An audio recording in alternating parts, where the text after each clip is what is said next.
और चलिए अब बड़ी खबर सामने आ रही है, उसका रुख कर रहे हैं। ममता सरकार को सुप्रीम कोर्ट से बड़ा झटका लगा है। हाईकोर्ट के फैसले में दखल से सुप्रीम कोर्ट का इनकार। 25,000 भर्ती रद्द करने का यह फैसला बरकरार रखा गया है। सिलेक्शन का प्रोसेस गलत है, सुप्रीम कोर्ट की तरफ से कहा गया। सिलेक्शन प्रोसेस गलत होने की वजह से ही आप देखिए किस तरह से एक बड़ा झटका इसे पश्चिम बंगाल सरकार के लिए कहा जा सकता है। 25,000 भर्ती रद्द करने का जो फैसला है वो बरकरार रहेगा। अब उसको लेकर राजनीतिक बयानबाजी है वो शुरू हो चुकी है। पश्चिम बंगाल का ये शिक्षक भर्ती घोटाले मामले को लेकर ममता सरकार को सुप्रीम झटका ये लगा है कहा जा सकता है, और हाईकोर्ट के फैसले में दखल से सुप्रीम कोर्ट ने पूरी तरह से इनकार कर दिया है। अब ऐसे में यहां पर सियासी पारा लगातार और बढ़ता हुआ नजर आ रहा है। सत्ता पक्ष और विपक्ष के बीच यहां पर आरोपों का दौर शुरू हो गया है। और इस बीच देखिए किस तरह से राजनीतिक सियासत इस मामले को लेकर अब जोर पकड़ती दिख रही है। बीजेपी का बयान इस घोटाले को लेकर आया है कि बंगाल में जो हो रहा है उससे सभी वाकिफ हैं। शिक्षक भर्ती मामले में भ्रष्टाचार हुआ है। ममता सरकार की क्रेडिबिलिटी की धज्जियां उड़ी है।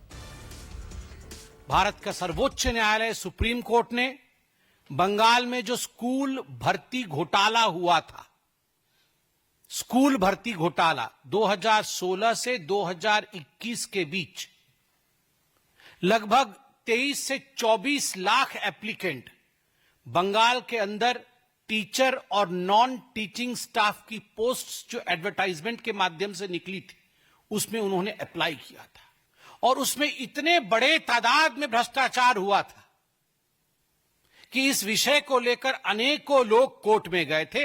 और उस समय बंगाल में इसे ब्राइब फॉर जॉब स्कैम, पैसा लेकर काम देने वाला scam, bribe for job scam और स्कूल भर्ती घोटाले के नाम से जाना गया। और मेरे साथ हमारे वरिष्ठ सहयोगी जुड़ गए हैं, प्रभाकर मिश्रा। प्रभाकर, वाकई में आप इस पूरे मामले को किस तरह से देख रहे हैं जब यहां पर सुप्रीम कोर्ट इस मामले में सीधे सीधे इस घोटाले को लेकर कई तरह के सवाल उठाता नजर आता है और सीधे तौर पर यहां पर हाईकोर्ट के फैसले को बरकरार रखा जाता है। कितना बड़ा झटका ये बंगाल सरकार के लिए, ममता बनर्जी के लिए आप देख रहे हैं?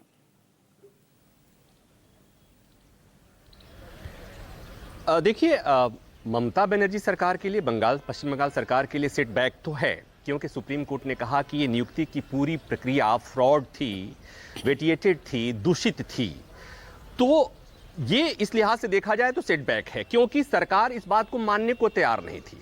हाईकोर्ट ने कहा नहीं, वहां पर गड़बड़ी हुई है, धांधली हुई, और हाईकोर्ट ने रद्द कर दिया। मामला सुप्रीम कोर्ट आया, और सुप्रीम कोर्ट में आने के बाद पश्चिम बंगाल सरकार ने अपना स्टैंड बदला और ये कहा कि जो लोग जिनकी नियुक्ति धांधली के जरिए हुई है उनको चिन्हित करने के बाद उनकी नौकरी रद्द की जाए, लेकिन बाकी लोगों की नौकरी रद्द न की जाए।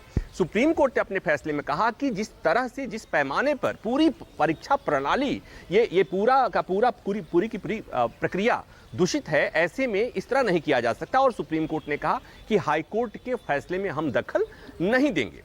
अब यहां तक तो बात फिर भी समझ में आती है कि कहीं भ्रष्टाचार हुआ, कहीं धांधली हुई, और हिंदुस्तान में परीक्षाओं में धांधली एक सामान्य बात है, चाहे वो बिहार हो या उत्तर प्रदेश हो या मध्य प्रदेश हो या राजस्थान हो। पश्चिम बंगाल के मामले में स्थिति थोड़ी अलग दिख रही है। वो ये कि सुप्रीम कोर्ट के फैसले के बाद जिस तरह से मुख्यमंत्री की प्रतिक्रिया आ रही है, ममता बनर्जी ने जो एक बात कही, वो बड़ा, कल का उनका जो स्टेटमेंट आया उसको समझने की जरूरत है कि एक जज के, हाईकोर्ट के जज के यहाँ आरोप लगता है कि उनके यहाँ पैसा मिलता है तो उनका ट्रांसफर किया जाता है, और इन टीचर्स का ट्रांसफर क्यों नहीं किया जा सकता।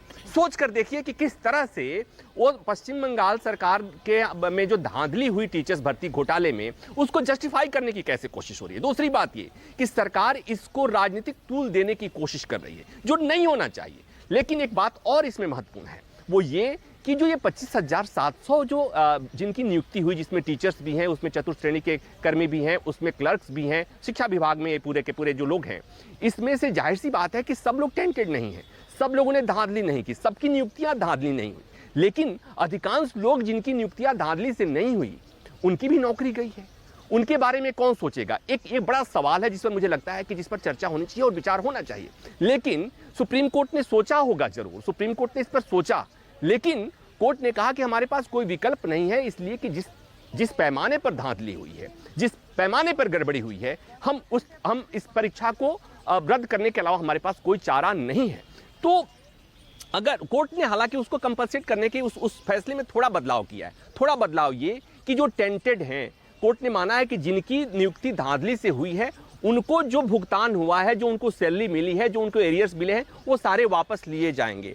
लेकिन जिनकी नियुक्ति में धांधली नहीं है, जो टेंटेड नहीं है, उनसे पैसे वापस नहीं लिए जाएंगे। एक और उनको उनके लिए रियायत दी गई है कि अगर वो पहले कहीं किसी डिपार्टमेंट में काम कर रहे थे, नौकरी कर रहे थे, तो वहां उनको मौका मिलेगा, वहां वो जाकर ज्वाइन कर सकते हैं। इस लिहाज से देखा जाए तो उनके लिए एक थोड़ी सी राहत की बात है। लेकिन ये सोच के रूह कांप जाती है कि जो एक जेन्युइन कैंडिडेट जिसने परीक्षा दी, जिसने जो धांधली का साधन अपनाया नहीं और जो 9 साल की नौकरी किया, उसी के आधार पर उसने पूरी अपने भविष्य की इमारत खड़ी करी और अचानक से पता चला कि उसकी नौकरी चली गई, तो इसके लिए निश्चित तौर पर वो व्यवस्था, जिस व्यवस्था में धांधली हुई, वो जिम्मेवार है। और इसके लिए मुझे लगता है कि आने वाले समय में उस पर सवाल होना चाहिए। उस पर सवाल भी होगा क्योंकि सुप्रीम कोर्ट ने इस मामले को खत्म नहीं किया है। क्योंकि इस मामले में जांच का आदेश हुआ था, हाई कोर्ट ने सीबीआई जांच का आदेश दिया था, उस फैसले को भी राज्य सरकार ने चैलेंज किया हुआ है। सुप्रीम कोर्ट 8 अप्रैल को इस मामले में फिर सुनवाई करेगा कि वो जांच होगी या नहीं होगी, क्योंकि स्टेट गवर्नमेंट ने उसे चैलेंज किया हुआ है।